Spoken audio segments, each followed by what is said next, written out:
Okay, this is going to be your Module 8 Burns and Environmental PowerPoint.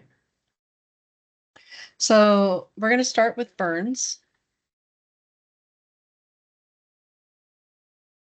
Burns are classified by etiology, meaning what caused the burn, depth of the tissue damage, and total body surface area and severity of the burn. There are burn centers located throughout the United States, but there's not a lot of burn centers. So there is criteria that they go by to decide who's going to be going to the burn centers and who can be managed at other facilities.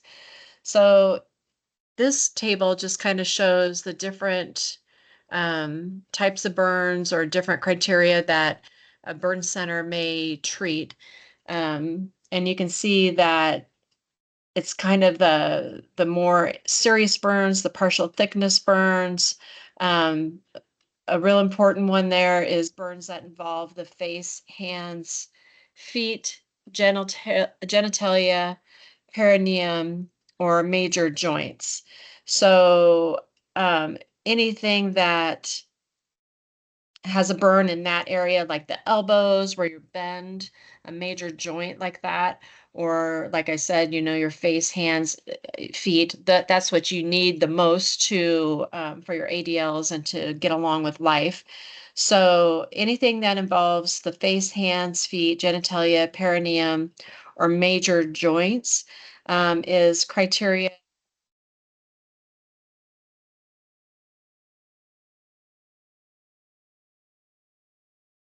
Okay, so it just kind of talks about some different risk factors and things like that with burn. And there it kind of says, that the US has the 10th highest fire death rate of 25 different, industrialized nations. Um, and then it just kind of goes into other risk factors. We'll start with thermal burns. So thermal burns are some type of flash or scald that happens with hot objects or flames. Cooking burns can happen this way. Scald injuries. I remember when I was little, you always hear about the kid that grabs the cooking, the water, the boiling water off the stove. Well, I was that kid and dumped boiling hot dog water down the front of my chest. So that would be a thermal burn. Electrical burns, these have to do with things like gas, electric workers that are working up, with the electric wires, things like that can have electrical burns. It talks about overhead power lines. Um, so that would be electrical burns. And it says there that they can be associated with extensive burns and can even require amputation. Okay, chemical burns. This is a smaller subset of burns, 3%, but this deals with different acids, alkalines, compounds. So bleach, gas, things like that are known as chemical burns. And then we go into radiation. This is your least common, but radiation burns talks about burns that happen from people like getting radiation treatment. And then it even goes into talking about sunburn is also considered a radiation burn because it's caused by UV radiation. So knowledge check question here. The nurse recognizes which etiology as consistent with a thermal burn. So A, direct current, B, scalding, C, exposure to organic compounds, or D, ionizing radiation. So the answer is B, scalding. So thermal burns can be the result of a flash, scald, or contact with hot objects or flames. Direct current is one directional, consistent flow of electricity. Radiation burns are associated with like ionizing radiation or nuclear accidents, things like that. Therapeutic radiation treatment. Okay, now we're going to start talking about burn depth. So first, here, this shows a superficial burn. So it's important that you know the different types of burn, and you can recognize them by looking at a picture. They all have very specific characteristics. So you do need to know this information as far as what makes up the different types of burn. So superficial, this, as you can tell, is like your typical sunburn. That's the most common superficial burn. It only affects the epidural layer of the skin, and you have mild erythema and hypersensitivity. So these burns are dry. There's no blisters. They're pink or red, and they would blanch very easily. If I stuck my hand palm print on that, it would turn completely white. So these blanch very easily. And make sure you guys read down into your speaker notes, because there's a lot of information about treatment and so on and so forth with all of this. So with superficial, it talks about not applying ice, and don't submerge it in ice water. You can put a cool compress or run under cool water. And then it goes on to talk about more treatment. All right, the next burn here is a superficial partial thickness burn. Here you can see that it's a little bit different than the first one. We have the epidermis and the superficial or minimal layers of the dermis. So the nerve endings are exposed in this. And yes, the first one was painful, and this one is pain because those nerve endings are exposed. So with this burn, with a superficial partial thickness, you're going to see blisters. These blisters may be closed, they may be open, they can be weeping. The area is pink or red. There's mild edema, swelling going on now, and it still blanches easily. Next, we have deep partial thickness. So with deep partial thickness, you can see how it's starting to look a little different here. Now we have the epidermis and extends into the deeper portions or bottom layers of the dermis. There's varying areas of pain and decreased sensation. So this has this waxy appearance. That's your telltale sign, is this waxy appearance. There's no weeping blisters at all. It's pale. You do have edema, and you may have blanching and you may not. If you do have blanching, it's very, very sluggish. So usually there's no blanching. And here it says it may appear light pink or cherry red. So that cherry red is and waxy are your clues for deep partial thickness burn. And then we get into this horrifying looking burn, full thickness.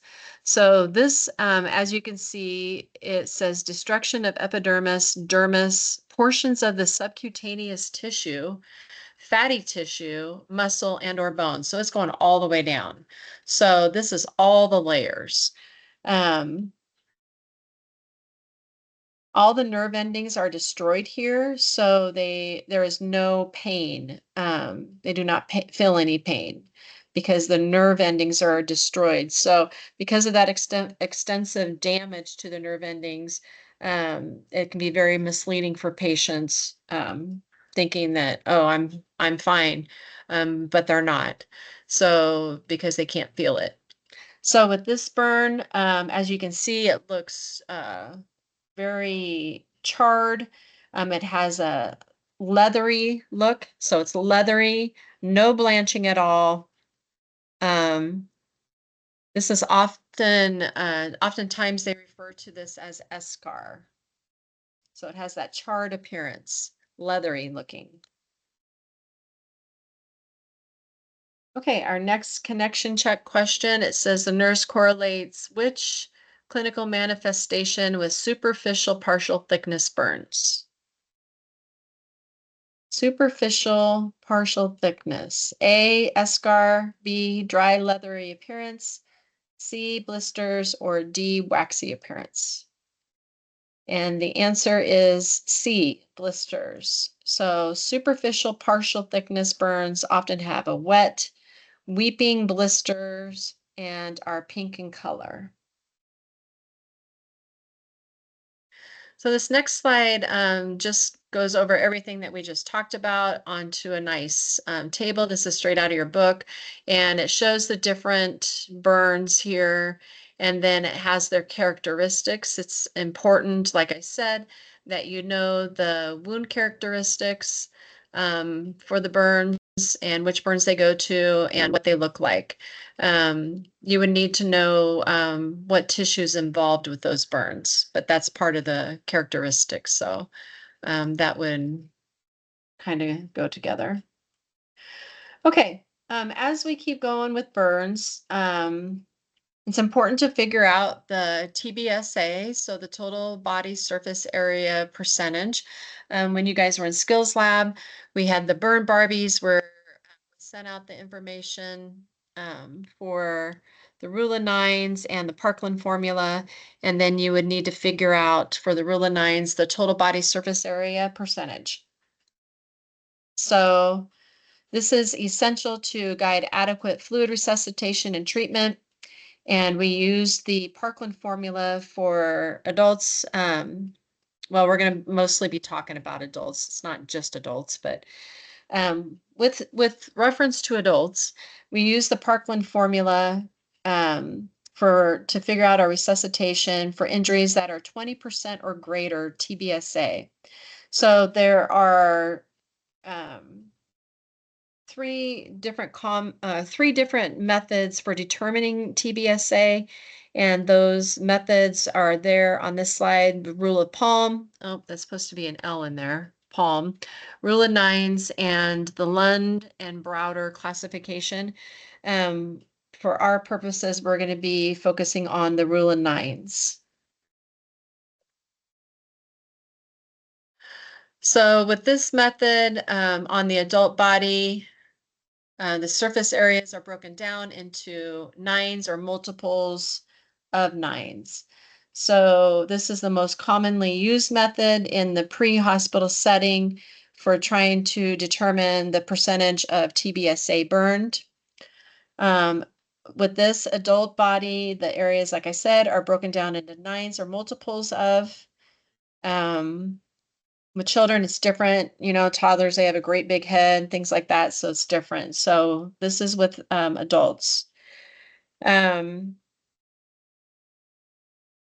you know, there's different drawbacks to the different methods. So this is just, you know, its drawback is, you know, if they have somebody that's obese or something like that, and like I said, children and so on and so forth. But for us, we're going to be using the rule of nines. So this shows the arm is 9%.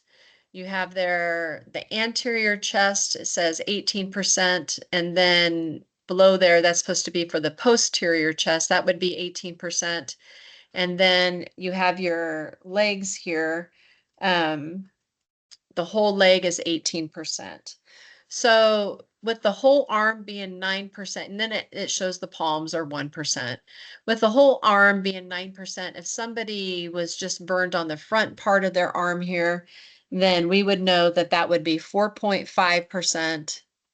And then again, if someone was burned on just the front part of their leg, that would be 9%. And then you have the head that is 9%. And so if only their front of their face was burned, then that would be 4.5%.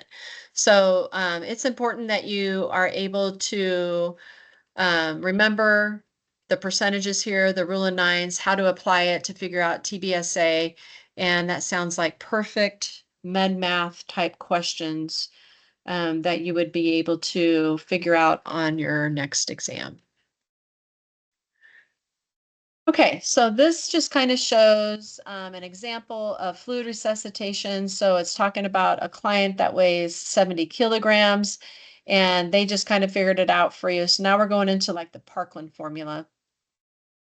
So with the Parkland formula, it says the TBSA is 50%. When we're figuring out the Parkland formula, the way they do that is 2 to 4 mLs, and it'll tell you what you're going to be using. If they want you to use 2 mLs, it's going to tell you. If they want you to use 4, it's going to tell you. But out there in the real world, you would use like their urine output to help guide you if you need to increase how much mils you're using. So if you don't have very good urine output, and you're only using 2 ml formula, then obviously you could increase it to 3 or 4 mLs. So back to this calculation, 2 mLs times the kilograms, so times 70. And then it says times the TBSA, which is 50%, so times 50.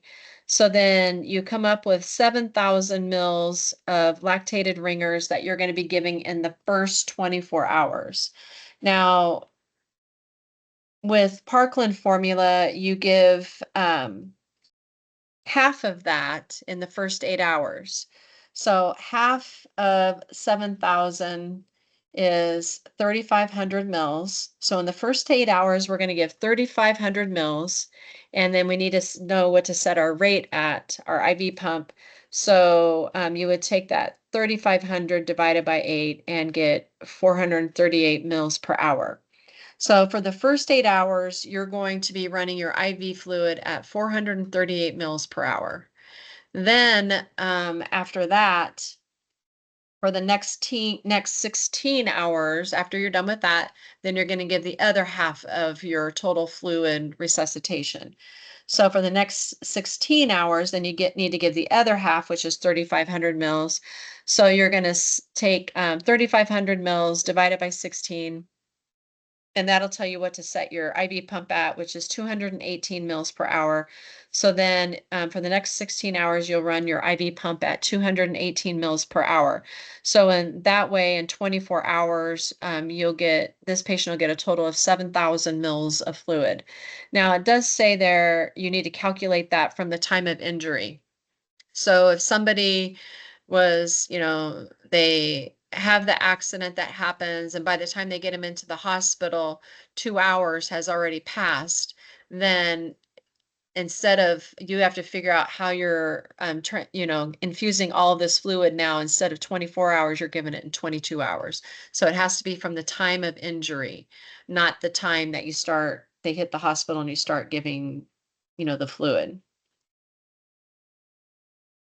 Okay, so this is all during the emergent phase, and we're going to be going into that in a little bit.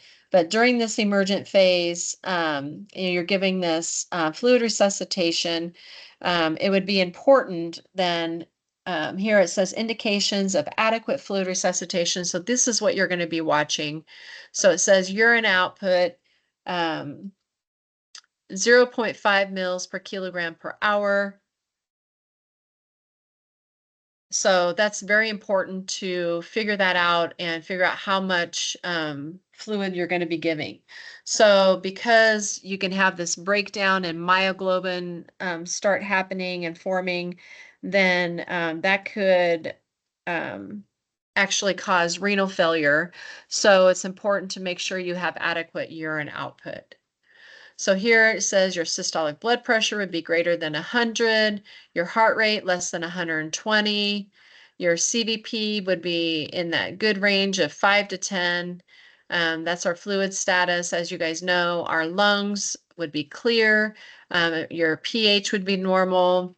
GI says your abdomen's soft, non-tender. It goes on to talk about bladder pressures. That would be telling us if there's some compartment syndrome going on or anything like that in the abdomen. And then level of consciousness. So these are all of our goals that we're giving adequate fluid resuscitation.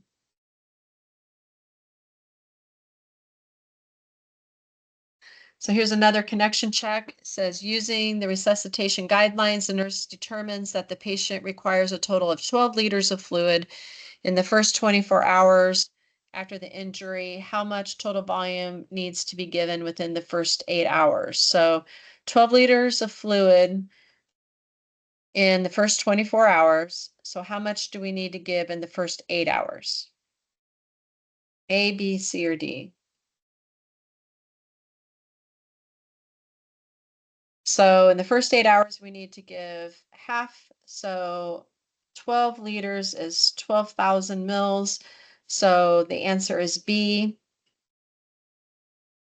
We need to give half of this of the calculated volume in the first 8 hours. So would we give 6,000 mils of lactated ringer? You can also use normal saline, but typically they tend to use LR for fluid replacement for burn. But if they're using saline, that's not necessarily wrong. But they do tend to use LR. All right, so the first 8 hours, we're going to give 6,000 mils. So if you take 6,000 divided by 8, you're going to get 750. So we'd be setting our IV pump at 750 mils per hour. And then after that's done, then we give the next half. So the other 6,000 mils over the next 16 hours. So 6,000 divided by 16 is 375. So we would then run our IV fluid at 375 mils per hour.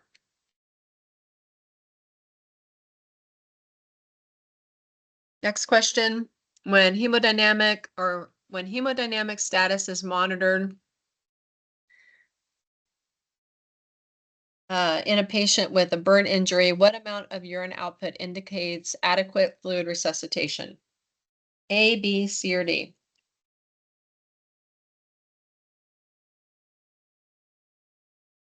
And back here, we said it's 0.5 mils per kilogram per hour. So the answer is A. And it's very important to have adequate urine output. This is crucial in a burn patient to maintain tissue perfusion and organ function. Okay. So when you're determining severity, there's other things that you need to look at in the overall to determine that can directly affect the overall patient outcome. Those factors include the presence of if there's an inhalation injury, the age, past medical history, any other injury that's happening at the same time, and if there is where the burn is located at, and if or I'm sorry, where the burn's located at. The two that are of the greatest significance in determination of survival include age and past medical history. So that bottom part there where it talks about burn care in older adults, it just basically says that it's a lot more difficult to manage because they have a lot, more pre-existing medical conditions, decreased immune function, poor nutrition status, their pulmonary and cardiac functions are decreased, so on and so forth. So you guys can read that. But when you have an older adult, even a very small burn can be fatal to an older adult just because of the inability to tolerate even aggressive fluid resuscitation. So that's something to keep in mind. All right, so now we're going to start talking about different anatomical changes that occur.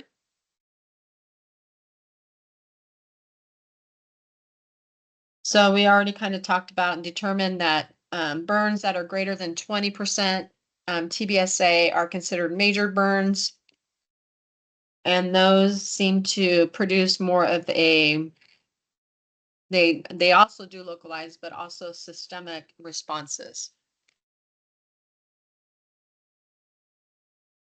So with respiratory,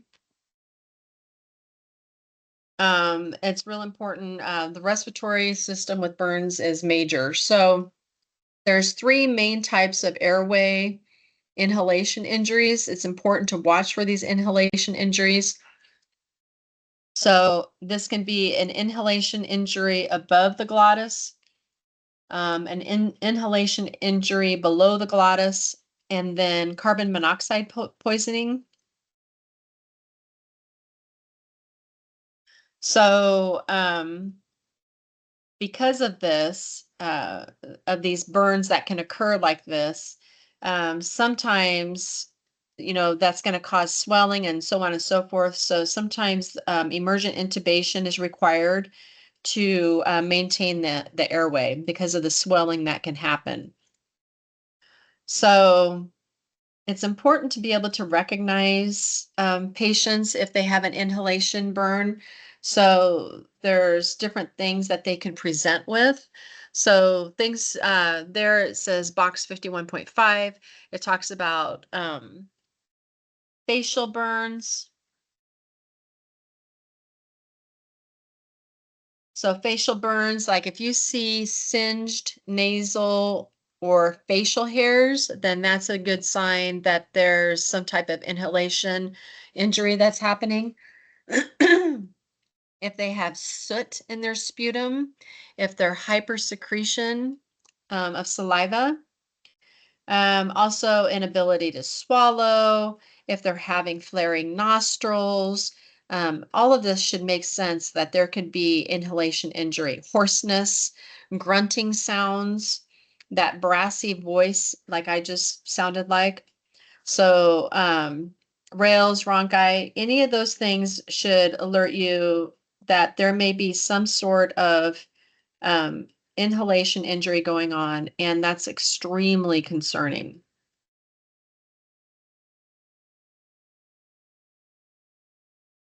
Okay.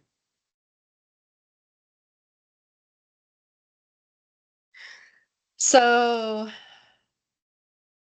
as we just kind of talked about, we know that inhalation injuries can exist in the presence of abscess, if you don't see some sort of cutaneous burn. So, the absence of a cutaneous burn. The inhalation injuries cause an increase in mortality rate. These clients usually develop pneumonia, hypoxemia, time. So inhalation injuries, regardless of TBSA, increase the overall mortality rate because of all of these things that can occur because they oftentimes do develop pneumonia, hypoxemia, ARDS. There's a way to diagnose and treat these type of injuries.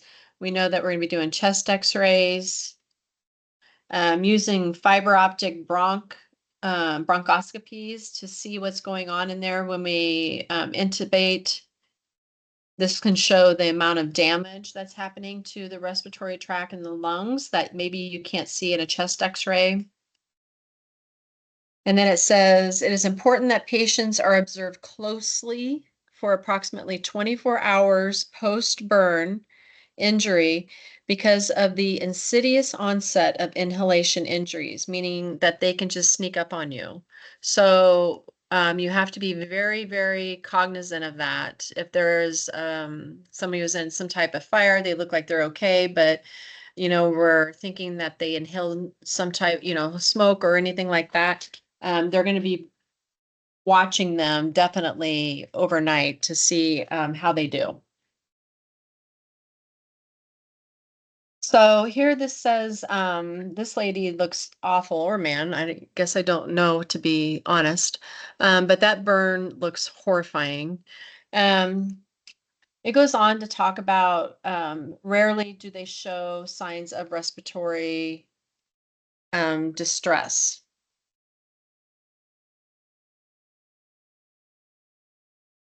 Hold on, please.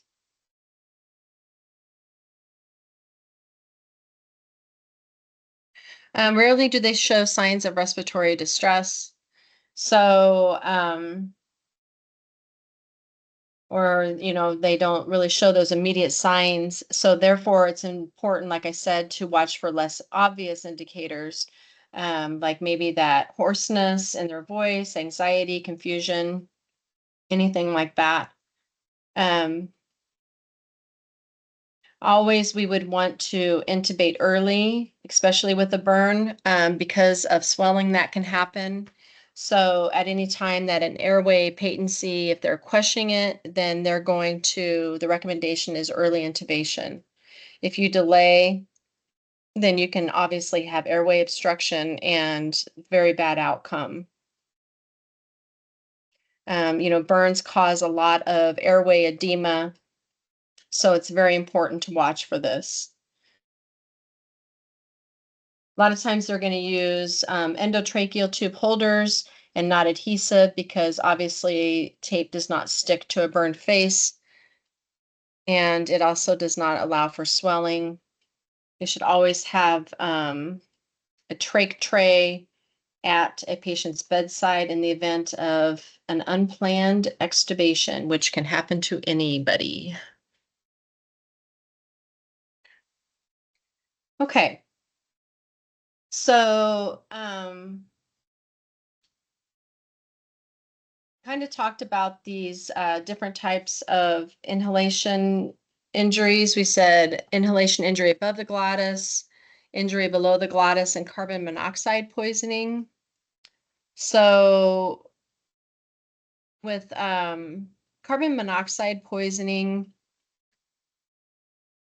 this can happen without anybody realizing that this is even going on. So, carbon monoxide, the way they check that is by drawing a carboxyhemoglobin level. So a normal carboxyhemoglobin level is less than 2%. If you have people that are smokers, it can be anywhere from 5 to 10%. Um, it's important to realize that this carbon monoxide poisoning can just really come on fast and furious. So, what they usually, or the treatment for this is applying 100% oxygen by mask. And they keep the patient on 100% oxygen by mask until the carboxyhemoglobin levels are below 10%.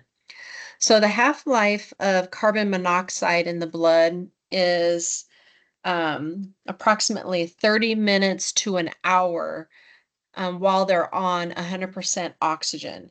And that's opposed to 4 hours on room air. So, pretty much the majority of patients with burns that come in, we just place them on 100% oxygen. And actually, they do it there at the scene too. Um, but you need to be cognizant and realize that if they're putting them on 100% oxygen at the scene or on transport in, that when you get the patient in to the ER and you do a carboxyhemoglobin level, it may be a poor indicator that they do have carbon monoxide poisoning because it's already bringing it down. So you just need to be aware of that. So the rest of this in your speaker notes, it goes on to talk about that most fatalities that occur at the scene of a fire are due to carbon monoxide poisoning.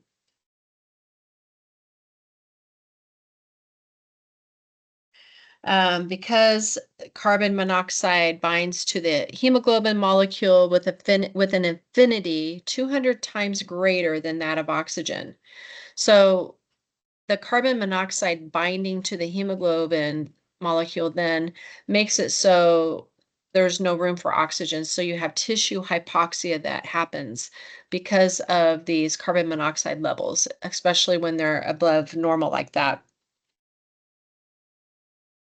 It says in cases of suspected carbon monoxide poisoning, oxygen measurement by pulse ox is useless because the determination between the oxygen and carbon monoxide molecules saturating the hemoglobin is not possible. So we don't use a pulse ox and say, oh, they've got their O2 saturation is 98%, they're good. It says right there that it's useless because of that. So you do have to get carboxyhemoglobin levels.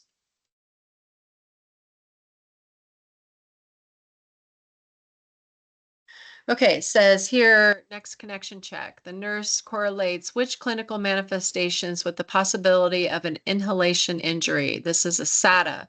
So which ones would you choose? So A, facial burns. Yep, that looks like that would work. B, singed nasal hairs. I'm going to say yes on that. C, soot in the sputum. Yes. D, hoarseness. Yes. And E, eschar. No, not with that, but A, B, C, and D. Okay, next we're going into be looking at cardiovascular. Um, so with the cardiovascular system, the greatest threat there is what we call burn shock. So this is a combination of distributive and hypovolemic shock that occurs, and it results, it says, secondary to massive fluid inflammatory protective mechanism. So here you can see how this kind of works. You end up having this fluid, you have your burn, it causes an increased vascular permeability, and you have this fluid leakage that occurs. If we don't start getting fluid resuscitation um, started right away here, then the patient's going to start demonstrating manifestations of shock. So as you can see on this figure here, it says increased vascular permeability. They will have a decreased intravascular volume, so we're losing volume there. They're going to become very dehydrated, so our hematocrit is going to increased hematocrit, increased blood viscosity. It's going to be very thick, viscous blood. And then there it says increased peripheral resistance. So also we have edema, which also causes a shifting in fluids and therefore decreasing our blood volume.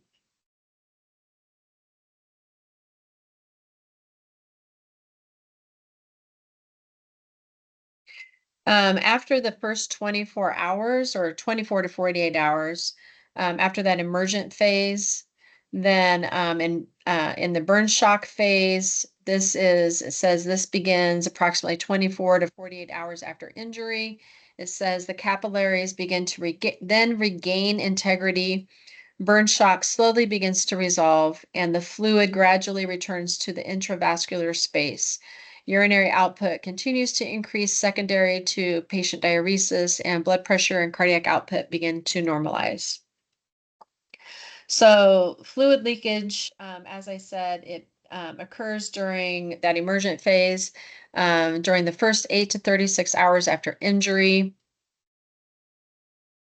And the maximum shifting there, it says peaking at approximately 24 hours after injury.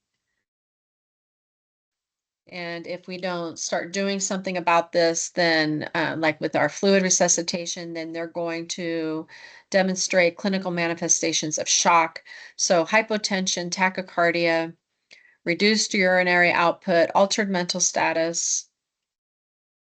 If this shock continues and progresses without proper fluid resuscitation, then the patient will continue to decompensate and will start going into multiple organ dysfunction syndrome or MODS, and then they're going to die. Okay. Very important then with burn is our fluid status, and also because of the permeability, our shifting of electrolytes. Very, very important. So it's extremely important to account for evaporative fluid loss that may occur through the burn wound, as this amount may be as great as 5 liters per day and continues until all wounds are closed. So the electrolytes that we're really watching closely are our potassium and sodium, but as we know, if your potassium's too high, you die. If your potassium's too low, you die. So potassium is very important. Initially, these patients will have hyperkalemia because of the release of potassium from the damaged cells into the vascular space. And then as fluid shifts continue, potassium and sodium begin to leak out of the intravascular space, and then they will present with hypokalemia and hyponatremia. Make sure you understand those fluid shifts and those electrolyte changes that occur. Okay, our renal system, renal function may be impaired because of decreased renal perfusion. So because of this initial decrease in circulating blood volume, obviously our renal function can become impaired because of this lack of perfusion. Also, when there's a destruction of red blood cells, this results in free hemoglobin being released into the body following a major burn. If the patient has sustained any muscle damage as a result of the burn, then myoglobin may also be present in the bloodstream, and this can lead to renal failure. So when fluid resuscitation and resulting blood flow are inadequate, myoglobin and hemoglobin have the potential to occlude the renal tubules, causing ATN or acute tubular necrosis. So that's something that we absolutely have to be watching for.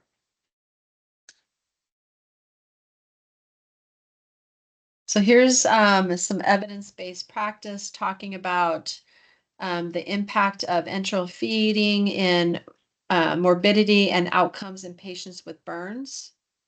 So it just goes on to talk about how this, when somebody has a burn like this, a major burn, they have this hyper-metabolic state that's happening with these severe burns. And there is an increased focus on meeting the nutritional needs of the patient. Um, their studies showed that enteral nutrition, starting enteral nutrition in the first 24 hours of the burn injury or admission to the ICU had the best outcomes. It showed an improvement in clinical outcomes in those patients that received early enteral nutrition. So those specific findings included preservation of gut integrity, fewer gastrointestinal hemorrhages, less infectious complications, and reductions in both organ failures and sepsis. They had a reduced length of hospital stay. So some things that can happen with burn as far as the GI tract, you can have a decrease in nutrient absorption and GI motility. A lot of times, what they're going to do is place an NG tube in these patients with large burns, and they use this for long-term feeding access, or they can hook it up to suction and decompress the stomach to relieve initial gastric distension that can occur, or nausea and vomiting. One thing that they found works better than NG tubes for feeding enteral feeds is using a duodenal tube. So those are the thin feeding tubes. You should know the difference of this. An NG tube is the hard, not very flexible plastic that, you put into a patient and that goes into their abdomen, to their stomach. The duodenal tube is the real thin, long tube that goes down into the stomach, and then you let it migrate down into the duodenum. So duodenal feeds should be anticipated for long-term support with severe burns. Using duodenal feedings, this prevents aspiration, and it also allows for feeding up to and during procedures. So if you have a duodenal tube and it's going into the duodenum, then when you're laying these patients flat to do tissue debridements and things like that, skin debridements, skin grafts, all this stuff, you can still keep feeding your patient because it's not in their stomach, it's down past, it's in their duodenum. Whereas if you just had an NG tube, you'd have to put everything on hold. And if you think about it, just got done talking about this hypermetabolic state that happens and how important feeds are, these patients can be having multiple road trips a day and having their tube feeds pause constantly and just losing calories. So it's important to think about that. So again, enteral nutritional support is very important. We would really want to anticipate that, and a duodenal tube would be the best because it would prevent aspiration and let us do continuous feeds during procedures. They can also have a duodenal tube in and have a nasogastric tube in place at the same time.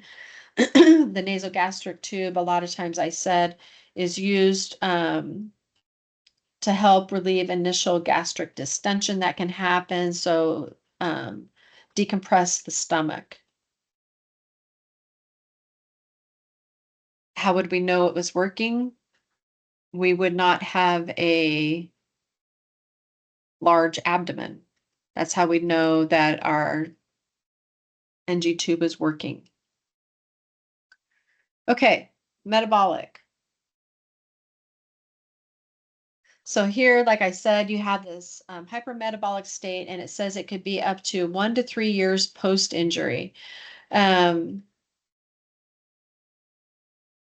it says these burn injuries often double the normal resting energy expenditure. We need to think about wound healing and also managing temperature because there's massive amounts of body heat that can be lost through open wounds. So you need to really be thinking about this whole metabolic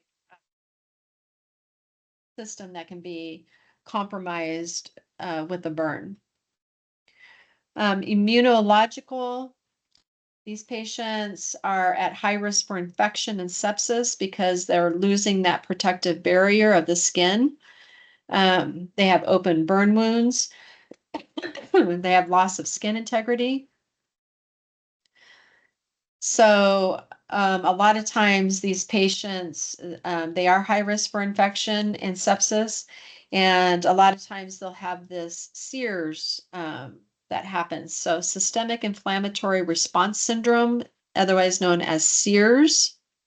This is an exaggerated inflammatory response that occurs after injury. It may precede the development of sepsis, but not necessarily does it mean you're going to go into sepsis. So all patients with extensive burns exhibit some form of SIRS, regardless of whether or not sepsis happens after that or not. So SIRS, systemic inflammatory response syndrome. It would be important to be watching closely to make sure other factors that can indicate sepsis, though, like mental status changes, decreased urine output, decline in respiratory function, things like that. Okay, and then sepsis. So the skin is the body's largest protective barrier. And then it says once it's breached, you have a risk of infection. The patient survives. If the patient survives the first 24 hours after the initial burn, sepsis is usually the leading cause of death. So here, your evidence-based practice, it goes on to talk about the triggers included for infection and sepsis in patients with burns.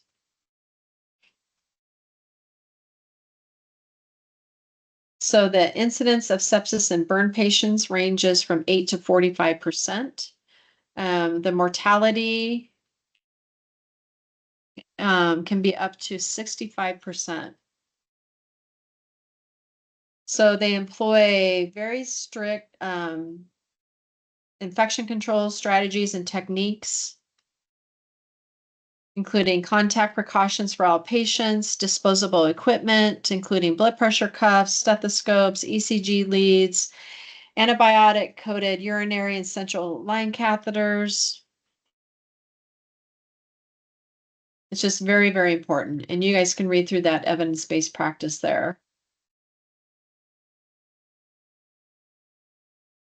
Okay. I'm going to talk about a couple little special areas here. So it says special monitoring for electrical injuries.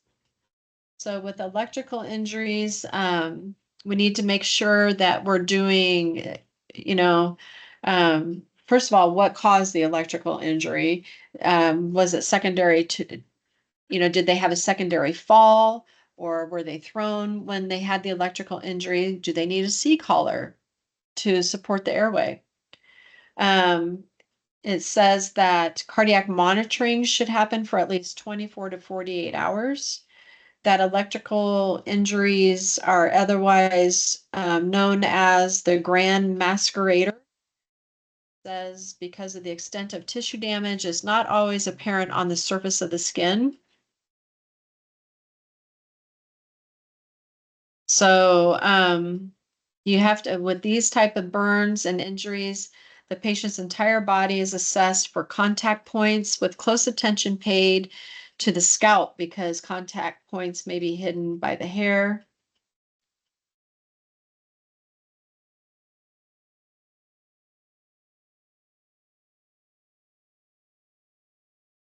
Okay.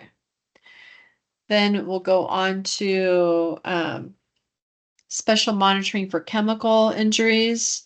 So here's talking about alkaline burns tend to penetrate deeper, causing this liquefaction necrosis of the underlying tissue. There's a lengthy irrigation period, and then it says gas can absorb into the body, causing renal and hepatic damage. And then tar and asphalt burns are also common injuries. And then it goes on to say that they're thermal and not chemical, and they require cooling rather than removing. But so here's just some different special monitoring for chemical burns. All right, so with any burns, especially if you have a circumferential burn that goes around an extremity or around the abdomen, anything that goes around like a circumference, then you're at risk for developing compartment syndrome. So fluid basically seeps from the intravascular into the interstitium, and pressure within the tissue keeps rising, and then the swelling side causes this compartment syndrome to happen. So with this, if it's on an extremity, it says elevate the extremity involved. Pulses in both burned and unburned extremities are assessed and compared hourly. And it's no joke that you're watching this very close because this is loss of a limb that can happen here.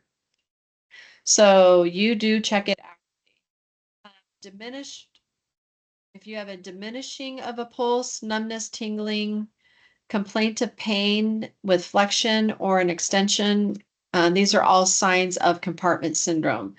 This is a medical emergency. And do know that pain is not proportional to the extent of the injury because you can have paresthesia.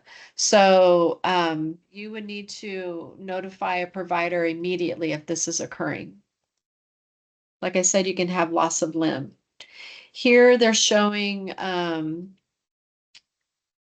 what you would do if you had compartment syndrome. So this is a escharotomy. Um, if it's with a burn, if you have compartment syndrome with a burn, then you do escharotomy. If you have compartment syndrome without a burn, like maybe a crush injury or something, then you can do a fasciotomy. So any circumferential burn to an extremity, like I said, is at risk for compartment syndrome.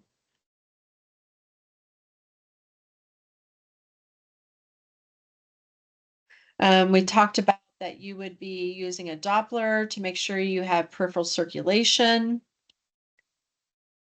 An escharotomy, which is what this shows right here on this picture, is a surgical incision through eschar.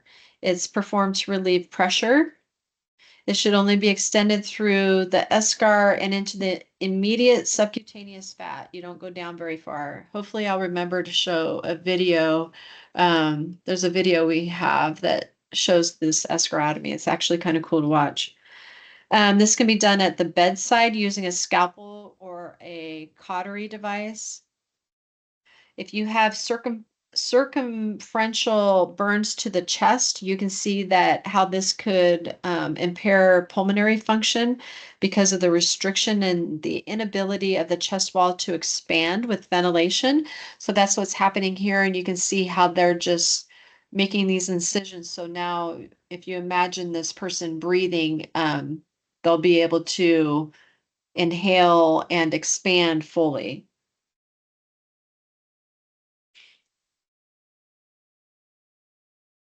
So the chest wall escharotomy is considered a medical emergency and in rare instances may be performed by scene first responders, but they don't typically do that. But it can happen, obviously, rarely.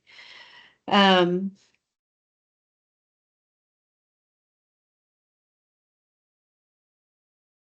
anyway, you guys can read the rest of that, but that's the difference between an escharotomy and a fasciotomy.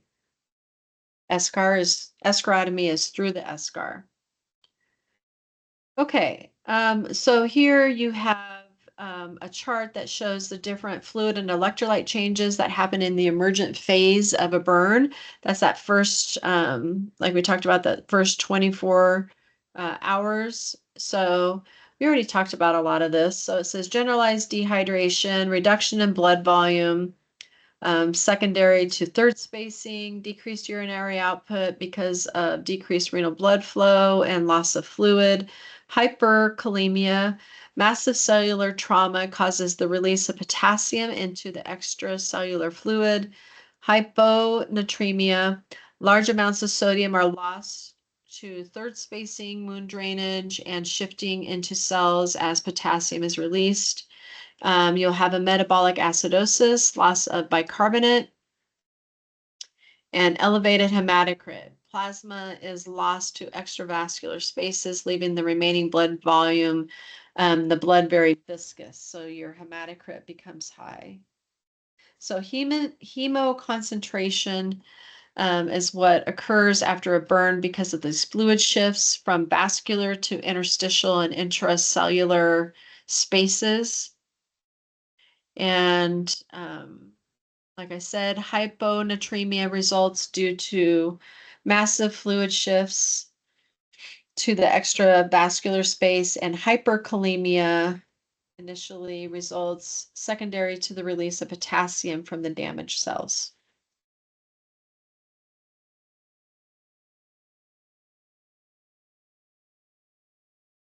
So, interprofessional management of burn injuries. So just know that there's the emergent phase, like I said, then the intermediate phase, and then there's a rehabilitation phase. So the emergent phase is that initial phase that happens It says that the emergent phase does not officially begin until the patient reaches the hospital. It's important to know, you know, basic care that they initiated at the scene. So they're going to be doing airway management, fluid resuscitation, and prevention of hypothermia. During the emergent phase, the primary goal is to resolve immediate life-threatening issues resulting from the burn injury. So this includes airway management, fluid resuscitation, pain, hypothermia. As we get into the intermediate phase, this begins 48 to 72 hours after the initial burn injury. The management priorities start to shift to wound healing and closure, pain management, optimal nutrition, prevention of infection. And then the last phase is the rehabilitation phase, and this stage begins from the time the patient is admitted to a burn center and may last for several years, even extending well beyond discharge. Says rehabilitative and psychological support are of primary importance. Okay, so your emergent phase. Here, this talks about your primary survey assessment includes A, B, C, D, E, and then also F with burn. When we do trauma, you're going to see that it's A, B, C, D, E. So A, B, C, D, E, F. So airway and C-spine stabilization is the A. B, breathing. C, circulation. It talks about elevating extremities, removing tight jewelry, neurovascular checks. D, disability. That's your neurovascular exam. E, exposure and examine. So the extent of depth of the burn wounds and possible associated trauma. And then F is fluid resuscitation. And you would always insert a minimum of 2 large bore peripheral IVs and then start lactated ringer. Very important. So important, it gets its own slide. Fluid resuscitation. So fluid resuscitation, there's another, you guys can look through that on your own. Another example, using the Parkland formula. Maybe that's actually, I think that's the same one I did above. So fluid resuscitation is key element of managing fluid shifts that occur within major burns and lead to burn shock. It's crucial to maintain, like I said, 2 large bore IVs. They could use IO if they needed to, but access and then begin the administration of resuscitation fluids. I said that typically that's LR, lactated ringers, but yes, they can also use 0.9% sodium chloride. And then, as you guys already know, the Parkland formula is 2 to 4 mils of lactated ringer per kilogram of body weight multiplied by the total body surface area burned. We give half of the volume in the first 8 hours, and then the remaining half is given over the next 16 hours.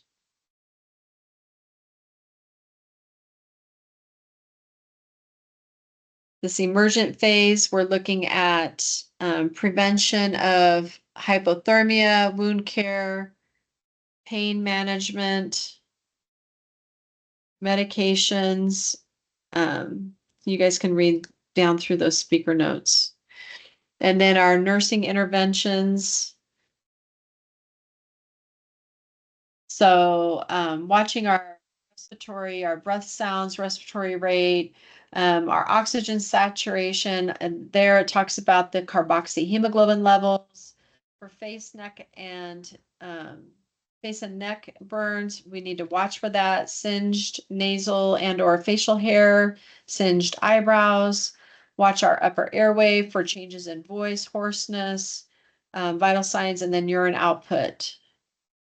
So, like we said earlier, you'd be using 100% oxygen. We'd intubate if we need to, elevating the head of the bed to allow for better oxygenation. Place 2 large bore IVs and begin fluid resuscitation with LR. And then make sure you institute warming measures in the form of blankets or other external heat sources. So make sure you don't go into hypothermia. Okay, the intermediate phase management. This is 48 to 72 hours after the initial burn injury. These priorities shift to wound healing, closure, pain management, optimal nutrition, and prevention of infection. This is where you're going to see things like hydrotherapy. They're going to be using, watching for infection control, using medications, doing wound dressings. There's different debridements that happen. Surgical debridements and wound closure. Your nutritional support. We talked about the importance of early enteral nutrition. Obviously, prevention of infection is imperative, and pain management.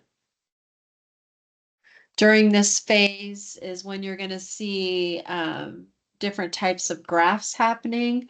So one that we see a lot is an allograft.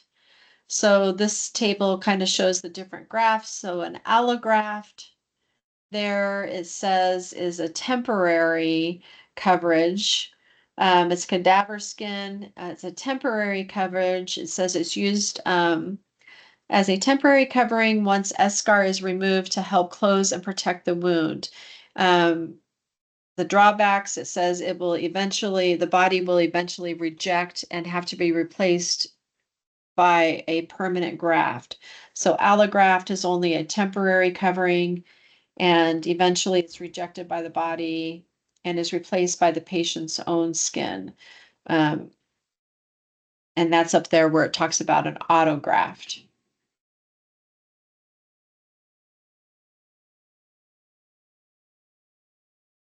Okay, next is this.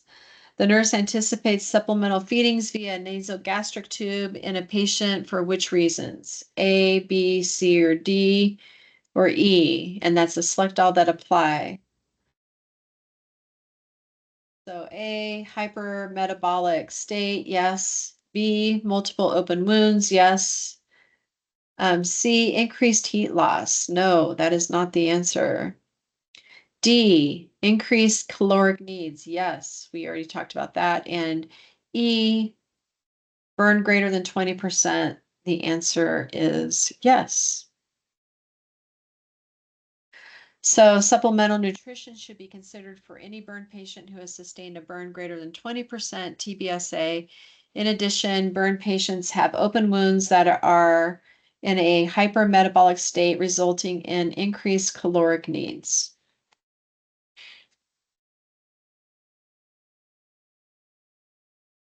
Okay, so our nursing interventions for the intermediate phase here. It talks about vital signs, daily weights, caloric intake, total protein and albumin levels, watching our infections, so our white blood cell counts, the wounds for signs of healing, pain and anxiety, and making sure that the patient participates in the plan of care and ADLs. So again, you guys can read through those speaker notes, and it also talks about different nursing diagnosis and problem list. All right, rehabilitative phase management. So this is the longest and may last several years depending on how much burn affected the body and severity of burns and the complexity of treatments. So just like other phases, the patient needs to be monitored for infection, nutritional status. And then it says, additionally, the priorities expand to promoting greater mobility, flexibility, comfort, and psychosocial health. So it's important for the nurse to watch for contracture, scarring, disfigurement, limited mobility, depression, fear, anxiety. So this that you see here is a pressure garment on this picture. So scarring is a major concern when dealing with burn injuries, especially in the area that has been grafted. As patients, this can cause disfigurement. And as patients progress to discharge, they are measured and fitted for specialty pressure garments. The purpose of these garments is to apply continuous and uniform pressure over the areas of the burn to prevent hypertrophic scarring. So we want to make sure that they're wearing these pressure garments so they're not getting this hypertrophic scarring. They need to be wearing these garments for 23 hours a day for up to a year or more after injury. So you can see how compliance can start to be kind of a big deal with this. So if as a nurse, if you're seeing a patient coming in after, months of having a burn happen in the past, and you start seeing these presence of like these scattered areas of scarring, um, that can mean that maybe they're not wearing their pressure garment. So we need to be watching for that. These presence of scattered areas of scarring. Um, this could be that hypertrophic scarring that's happening, and we would want to talk to our patient about making sure to wear these pressure garments so we can make sure that they don't start having contractures and limited mobility.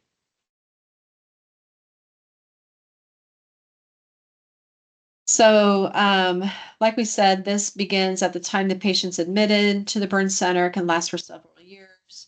Obviously, the patient with a burn injury can have many psychological and emotional challenges throughout the entire treatment recovery, and the patient may experience PTSD, body image disorders, anxiety, depression. It's very important that as a nurse that we're watching for this and playing a key role in this.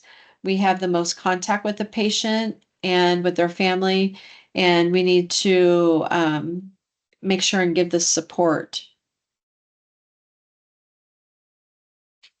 Our interventions are going to be pain level, their range of motion, compliance with the treatment, like wearing the pressure garments and the rehabilitation regimen, and assessing their readiness to integrate back in society. So we have to work, the nurse is going to be working closely with the patient and the psychotherapist to effectively manage and deal with the possible different psychological sequelae that can happen. So we kind of talked that it can be body image disorder, nightmares, PTSD. As I mentioned on the previous slides, they can have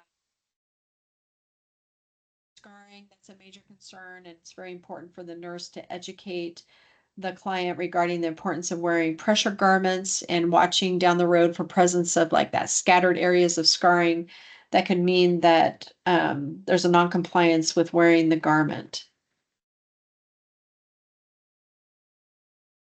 God, that was a lot, wasn't it? Jeez. All right, onward.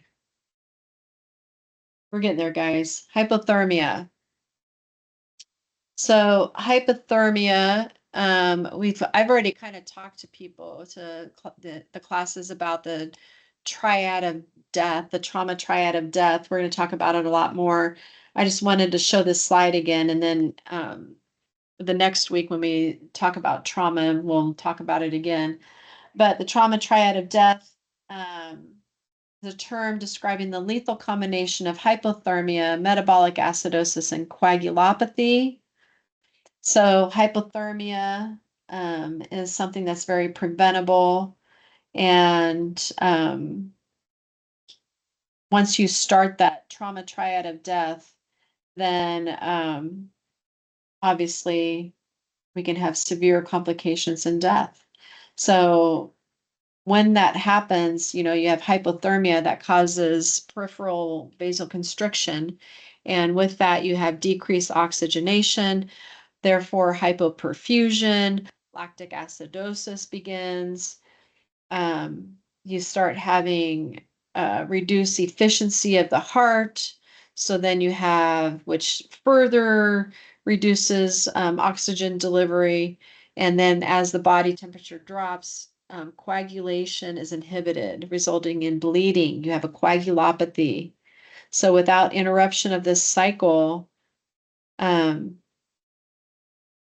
by preventing like hypothermia, then you will succumb to this trauma triad of death and they will die. So, hypothermia, risk factors. This kind of goes over who's at high risk for hypothermia. You guys can read through this, it makes sense. Obviously, older adults, children, people that are impaired with alcohol or drugs, intoxicated if they pass out, hypothermia can happen. So you guys can read through those speaker notes and see the different high risk for hypothermia. So there's three different categories of clinical manifestations of hypothermia. You have mild hypothermia, where your core temp drops to 89.6 to 95 degrees. That's your core temp. That's mild hypothermia. Moderate hypothermia is 82.4 to 89.6. And then severe hypothermia is a core temp that's lower. So when we say core temperature, that's how, when we're doing anything with hypothermia or hyperthermia, you need to be monitoring core temp. So that means rectal temp or esophageal temp. There's a probe that they can just slip right down the esophagus and it just sits in the throat. It doesn't go down into their stomach. It just sits in the throat and then, or the esophagus, and then you connect it to a cable and hook it up to your monitor. And that's a continuous core temperature. So you can watch that. Obviously, a rectal, they can put um, that same probe rectally and hook it up to the monitor to see a continuous rectal temp, which is a core temp. And then there's also a bladder temp. There's certain Foley catheters that hook into criticores where they have core temperature, their capabilities in the Foley. So they monitor the bladder temp, which is a core temp. Regardless, though, you are not doing oral temps or axillary temps or skin temperatures. So core temperature is what you're going to be monitoring at all times. Okay, here we're talking about different types of rewarming for hypothermia. So the treatment, we obviously focus on ABCs, adequate airway, insert IV lines, and start IV fluids. Also, we want to remove the patient from the environment or remove wet clothing as necessary and plan for a controlled warming. So their specific treatment varies depending on the degree of hypothermia. Passive external rewarming can be used for mild hypothermia. So there it talks about passive external rewarming, and you make their environment warmer, warm up the room, take off all the wet clothing, put warm blankets on the patient, wrap the head to prevent the heat loss. Um, Active external rewarming is used for mild to moderate hypothermia. So that's when we are using heat lamps or the bear huggers, which are the forced warm air blankets that you see them using in the OR.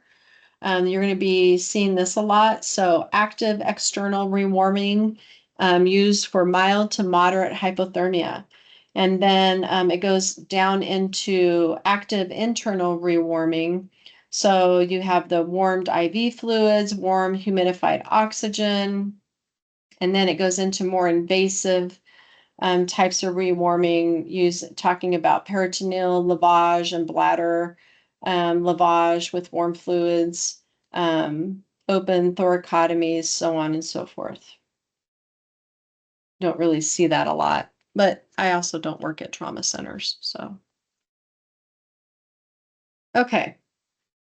Complications in rewarming the patient with hypothermia. This is extremely important.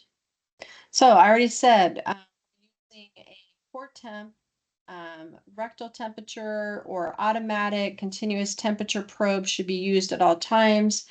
And that's what we are doing to make sure that we are uh, monitoring our rewarming appropriately. So this goes on to say rewarming the core at a prescribed rate is important to prevent significant complications. So rewarming too rapidly can cause hyperkalemia as potassium shifts out of the cells. So this is, it says it's known as afterdrop. So when you start to rewarm, when you're cold, potassium moves into the cell.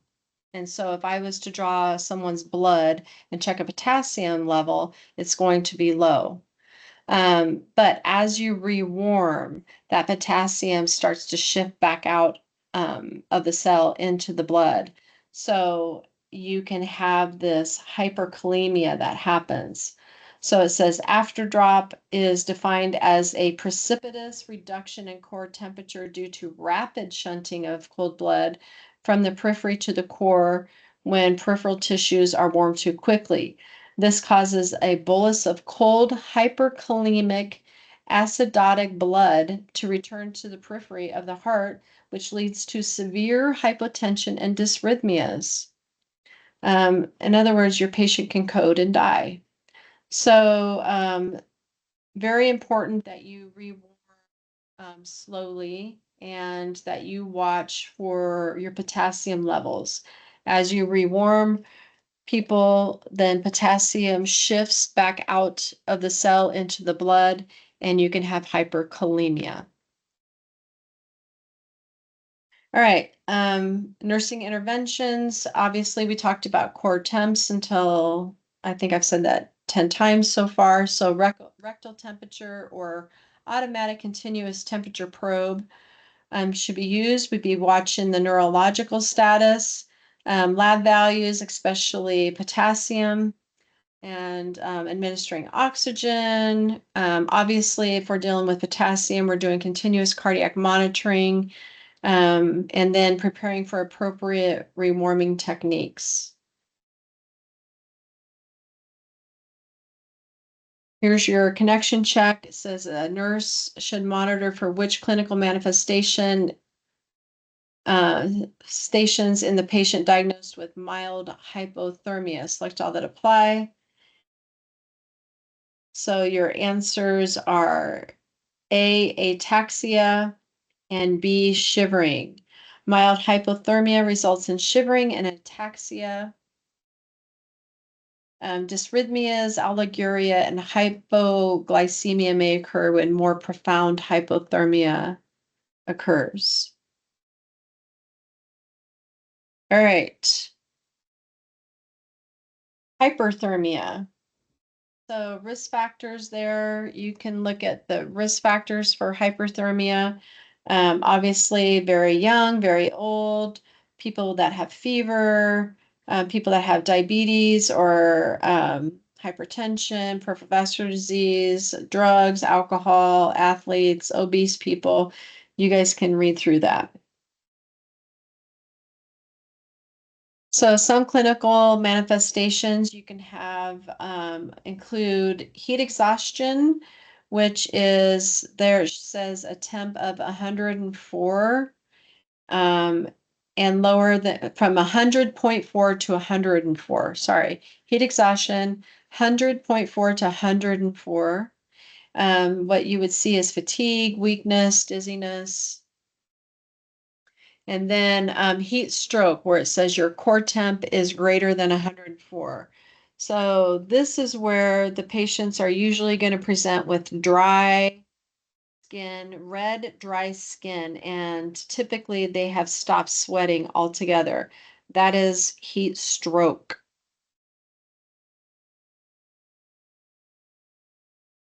Nursing interventions, obviously, we are going to be watching their vital signs, neurostatus, skin assessment, move them to a cool environment, encourage cool fluids, and use active cooling measures. So, sponge baths, ice packs in the axilla and the groin, cooling blankets, fans. If you're giving people fluids, make sure that the person is not altered or has a decreased LOC, because then obviously they're going to be at risk for aspiration. So you need to be careful with that.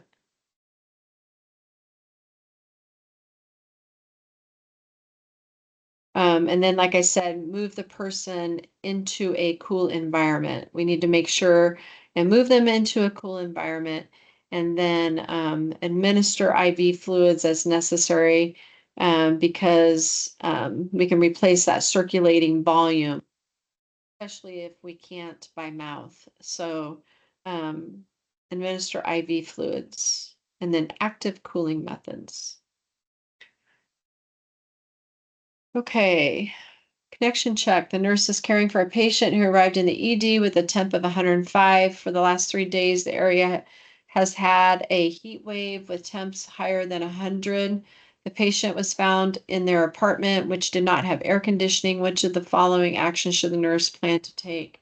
A, B, C, or D? God, this sounds like Arizona right now. So we see this all the time, all the time. So A, applying cooling blankets. There should be an emphasis on cooling the patient. The longer the patient remains hyperthermic, the worse the prognosis is because of the damage to the patient's organs. So obtaining IV access is important, but the answer is A. That's what we do first, is apply cooling blankets. We need to cool the patient. Okay, now we're getting into drowning. We're getting there, guys. We're almost done. I know this is taking forever, but it's a long lecture. All right, drowning. Obviously, somebody that's submerged into liquid. Drowning is the third leading cause of death from unintentional injury worldwide, and there's a lot of fatalities from it. There's your risk factors. That all makes sense. Head trauma, alcohol use, abuse, assault, water sports, young kids 0 to 5 years of age, inability to swim, and then open water swimming with riptides, waves, things like that. It's important to know that drowning is silent. I don't know if anybody else has experienced that, but when my children were little, I had both of my boys in the water, and it scared the living crap out of me. Literally watched my son just go right under the water, having difficulty, and I'm grabbing him, trying to pull him up, and my other one's under the water. It was horrifying. So, happens very quietly. They don't make any noise. Drowning is silent. So, clinical manifestation, cardiovascular. Initially, they're going to be hypertensive and tachycardic. That will soon end as hypoxia ensues, and hypothermia worsens. Respiratory, they're going to be hypoxic, hypercarbia, so their CO2 will be high, and acidemia. And then they will eventually go into acute respiratory failure. So one thing to remember is approximately 70% of people who survive drowning, so that means they drown, they survive, will still develop acute respiratory failure. So this develops due to aspirated fluid. This causes an increased capillary permeability and neurogenic pulmonary edema. So you have this decrease in lung compliance as a result of the surfactant washout and this dysfunction, and they end up getting this atelectasis that happens. There becomes a ventilation perfusion mismatch, and they start to have intrapulmonary shunting. So bottom line, that's a lot of stuff. Bottom line, patients need to be monitored very closely for respiratory failure that can develop later if they survived a drowning. That's the bottom line.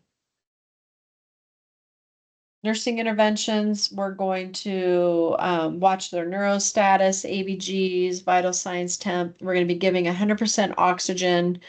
Um, and then obviously if they're not breathing, we're going to do CPR and intubate. So at the scene, obviously if they're not breathing and they're pulseless, high quality CPR is crucial.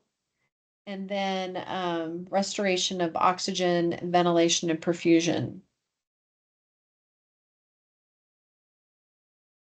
So we would be intubating these people, starting IVs, and then if they're hypothermic because it's a drowning, a lot of times they can be cold. So if they're hypothermic, then administering warmed IV fluids or doing external warming like blankets or things like that. Slow, active rewarming. Slow, active rewarming. Um, we would know that what we were doing was successful if our patient is able to be discharged with minimal to no respiratory or circulatory or neurological problems. We would want to do a lot of teaching for hazards of water. All right, snake bites. So that looks awful. I didn't want to put a picture of a snake on there in case there's some phobias, because my sister has a phobia of snakes. Okay, so 7,000 to 8,000 people suffer from venomous snake bites each year, of which 5 people die. That's awful. It says here 25% of snake bites are believed to be dry bites. That means there's no venom envenomation. The number of individuals suffering snake bites is likely higher, as reporting snake bites is not mandatory and not everyone seeks treatment.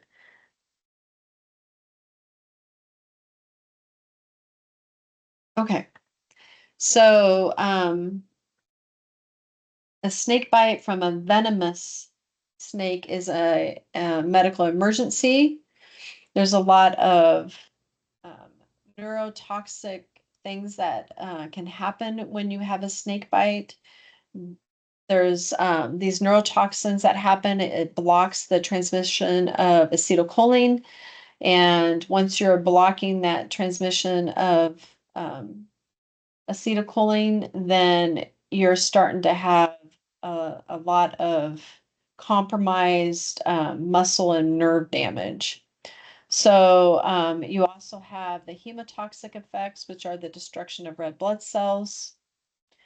Um, they used to talk about tourniquets and things like that, but ice tourniquets, heparin, and corticosteroids are contraindicated in the first 6 to 8 hours after a bite. And also antivenom based on the type and severity of the snake bite is the most effective if administered within the first 4 to 12 hours.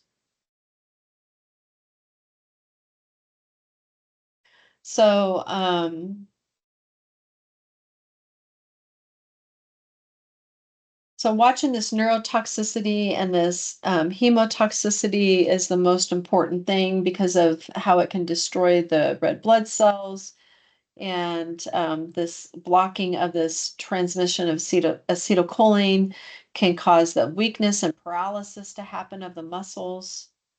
You have an increased capillary permeability with and allowing fluid shifts and red blood cells, albumin, all of that happens.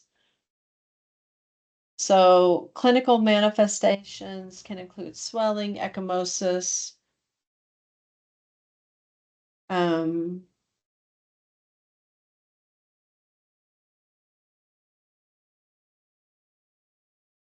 sometimes on rare occasions, you can have compartment syndrome happen. And actually, a lot of times those patients will be in the ICU. You'll be measuring their limb to see, making sure that they're not having this compartment syndrome. With rattlesnake bites, you can have necrosis or cell death. There's an antivenom they give for that.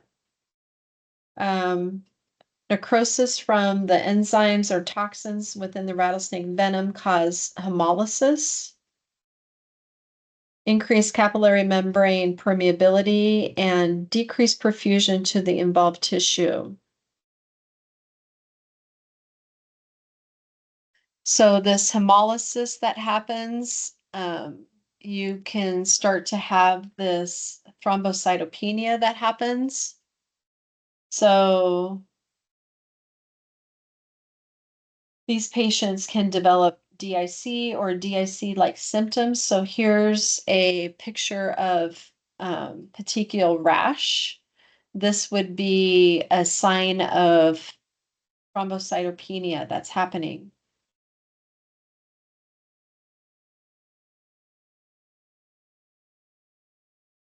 So remember with thrombocytopenia, this is decreased platelet count. It can be asymptomatic or symptomatic with spontaneous bleeding.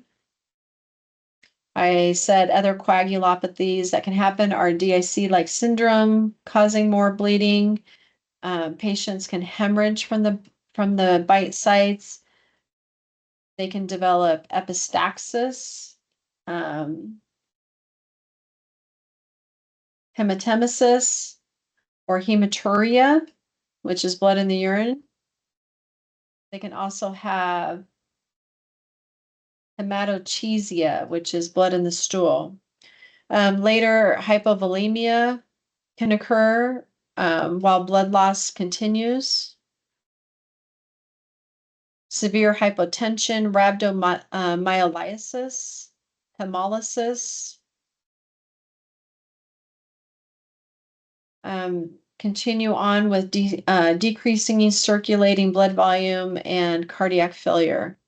So the end result could be shock, lactic acidosis, and multi-system organ failure.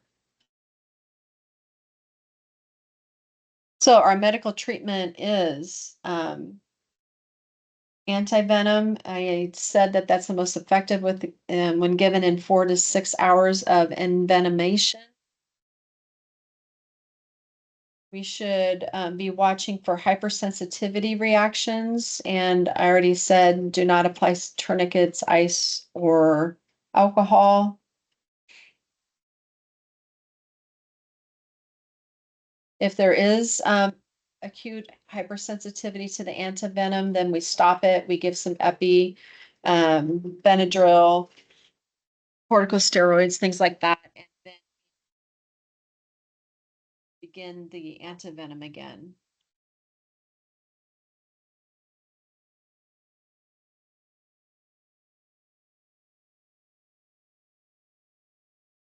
Okay, some things that nursing interventions would be obviously our vital signs, pulse ox, skin assessment. Our labs, we're going to be watching renal studies, coagulation studies, urinalysis, and our electrolytes, especially our potassium.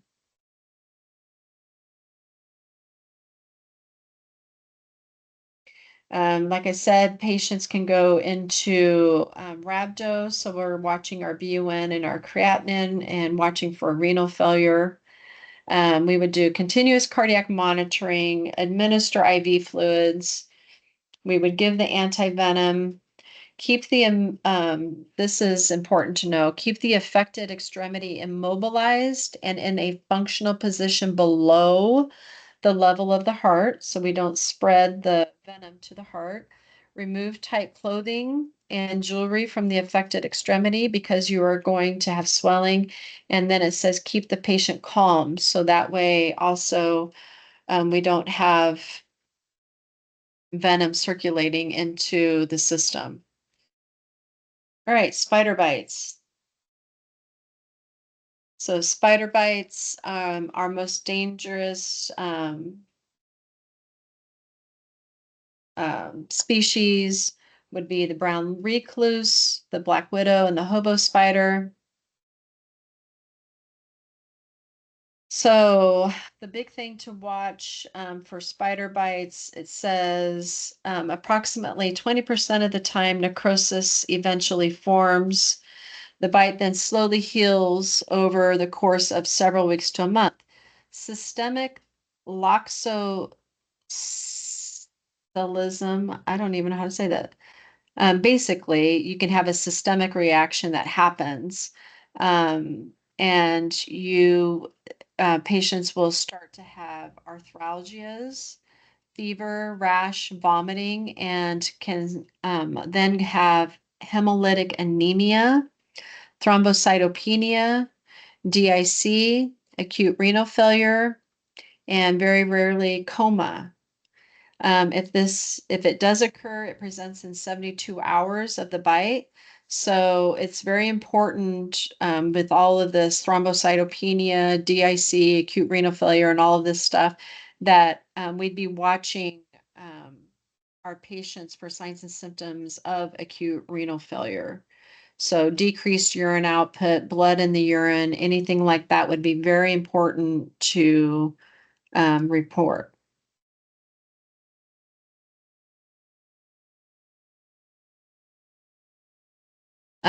There's different treatments for the different types of spider bites. So for brown recluse, this goes into talking about corticosteroids, dapsone, colchicine.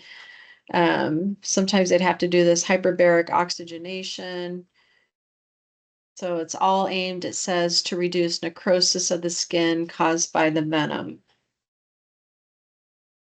For black widows, opioids or muscle relaxants, it says calcium gluconate, 10% to relieve muscle rigidity. And then it says there is also an antivenom, but they only use it for those that do not respond to other treatments.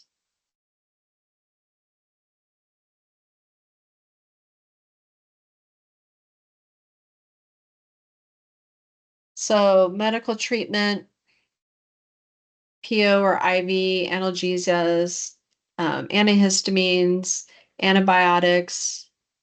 Oh, I put that twice. And tetanus vaccine. That's weird.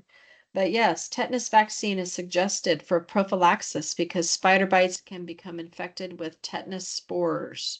So it is important for you to know that you may be giving a tetanus vaccine. Nursing interventions, we'd be cleansing the wound thoroughly, applying a cold compress, administering medications, and there's that darn tetanus shot that we would be giving. And then we'd know that we had successful treatment by seeing that our symptom management was done well, and our patient is hemodynamically stable, and the pain is under control, and our wound is looking like it is getting better and improved. Okay, that was brutal, but we are done. And I'll see you guys in class.